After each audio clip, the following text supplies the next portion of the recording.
Quando o James Gunn foi anunciado para dirigir um filme do Superman, eu fiquei, tá, que notícia aleatória.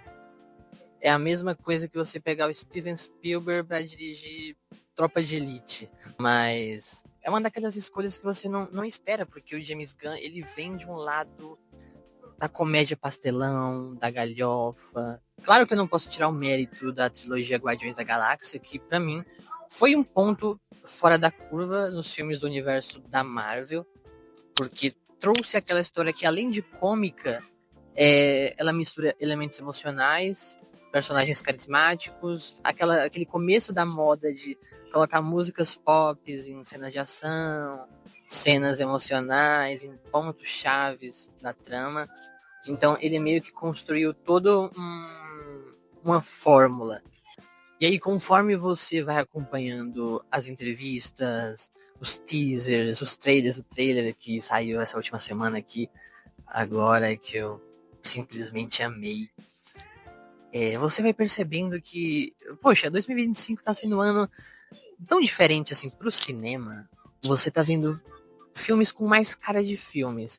Além de filmes de estúdio, você tá vendo muito mais filmes autorais, filmes internacionais fora dos Estados Unidos ganhando forma, ganhando fama, e tá tendo toda essa hegemoniedade do cinema.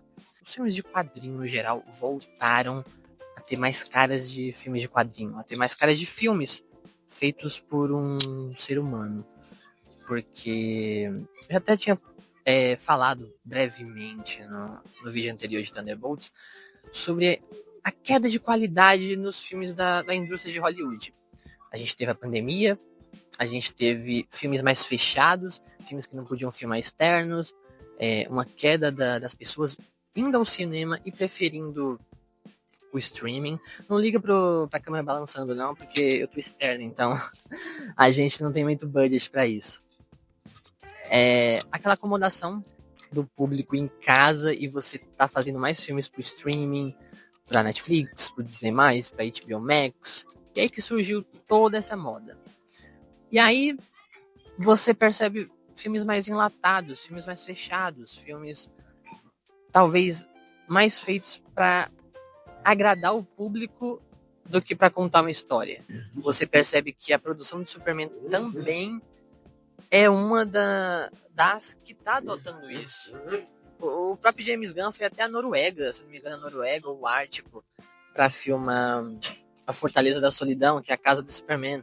São esses pequenos cuidados dos filmes feitos à mão, que é uma coisa que eu sempre falo. Você tem uma produção, não vamos usar todas as muletas como efeitos especiais, estúdios fechados, a magia da edição para fazer um filme. Então aqui você tem uma história onde o Superman já é um personagem estabelecido no mundo, mas ele também passa por problemas. Ele vive em um mundo que não acredita na bondade, não acredita que um cara pode não servir apenas um único país e pode mesmo assim salvar o mundo todo. Você já tem aquela dinâmica da Lois Lane sabendo que ele é o Superman e tudo mais. Tanto que tem uma cena no trailer dessa semana onde a Lois combina com o Clark de entrevistar o Superman.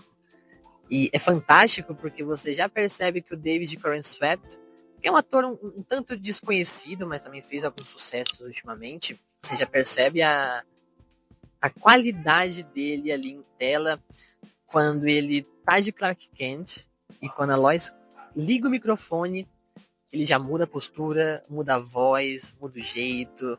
Superman. Miss Lane.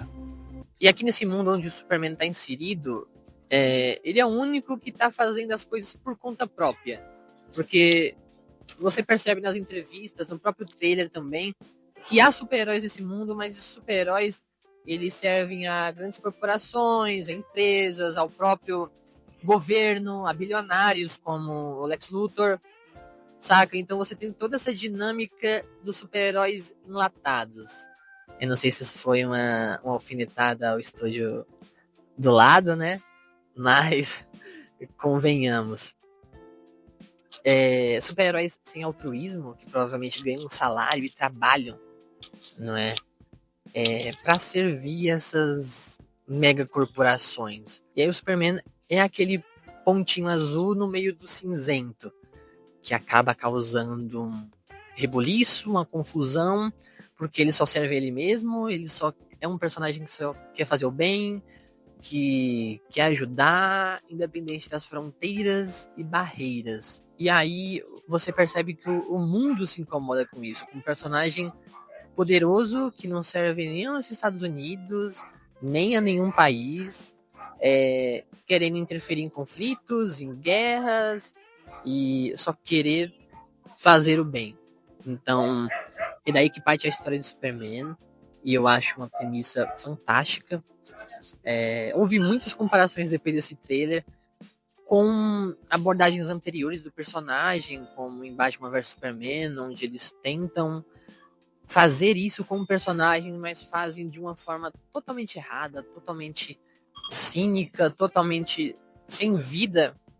E aqui a gente tem um personagem ativo, um personagem que não só recebe os conflitos, mas ele reage aos conflitos, ele quer se posicionar ali no mundo como o ponto fora da curva que vai mudar a trajetória de toda aquela situação daqui para frente. E aí é muito legal quando filmes, os super-heróis, a narrativa de alguma coisa reflete no nosso mundo, conversa com nossa situação atual. Não adianta você falar que quadrinhos, filmes, eles não podem ser políticos. Claro que eles podem ser políticos, tanto que quase 100% eles são. I would question myself in the same situation and consider the consequences. People were going to die! Eles são dialogáveis, eles são conversáveis às vezes com a nossa situação, e Superman não foge desse aspecto, porque o que a gente tem? A gente tem um mundo atualmente cinzento, um mundo onde às vezes fazer o bem, pessoas estão ali fazendo bem, não estão fazendo nada demais, são enxovalhadas, ao contrário de grandes figuras controversas sendo a atenção dos holofotes. E aí quando você vê alguém querendo se destacar, fazer o bem, fazer alguma coisa que mova o mundo, esse não é visto com bons olhos. Então eu acho que esse é o ponto do filme, esse é um ponto dialogável com a nossa realidade, com a nossa sociedade, e um filme que converse com a gente tem tudo para dar certo. E talvez seja isso que a gente esteja precisando um pouquinho.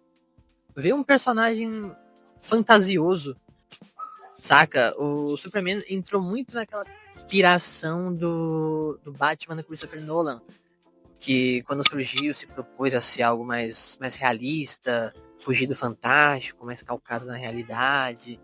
E a Warner viu o sucesso do Batman com esses olhos e transpareceu pro Superman, né?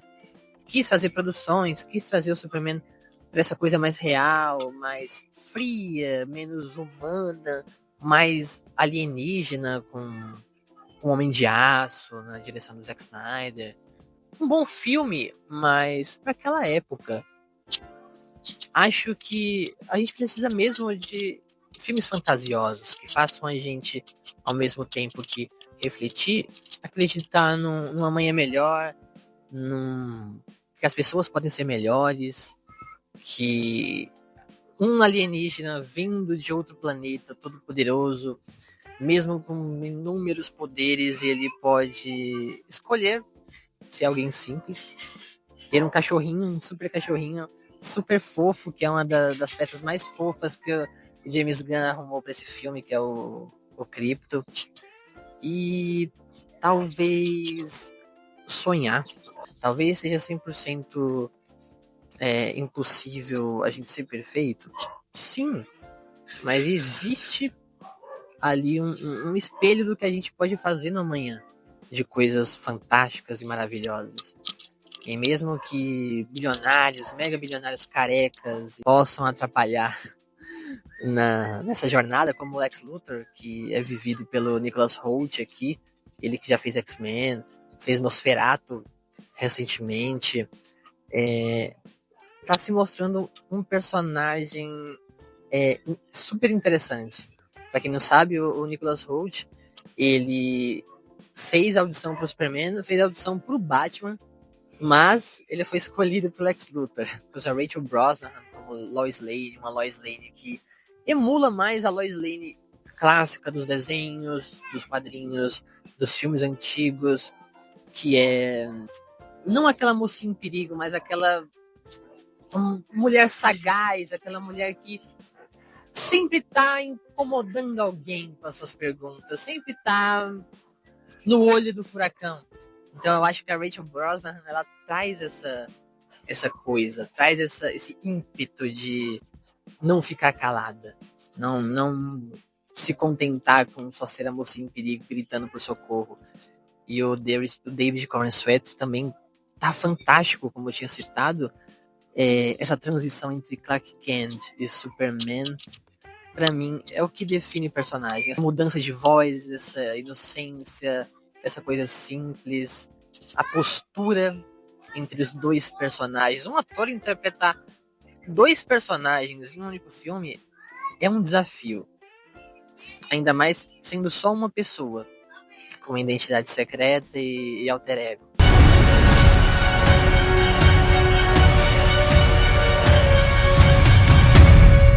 E é isso. Eu acho que eu já falei demais por aqui por hoje. Vamos parar com esse dossiê nômade aqui no meio da rua. Mas me fala o que você achou do trailer. Vamos comentar. Dá uma curtida, compartilha com os amigos. Comenta, por favor. E se inscreve, tá? Porque eu tô vendo gente que comenta aqui e não tá se inscrevendo. Tô de olho em você, tá bom? E vamos gerar esse papo gostoso. Continuar gerando esse diálogo. Continuar gerando essa coisa que é falar de cinema com amor. E não vamos parar. Vamos ter mais dossiê daqui pra frente. É isso, galera. Fica com Deus, se cuida e até a próxima.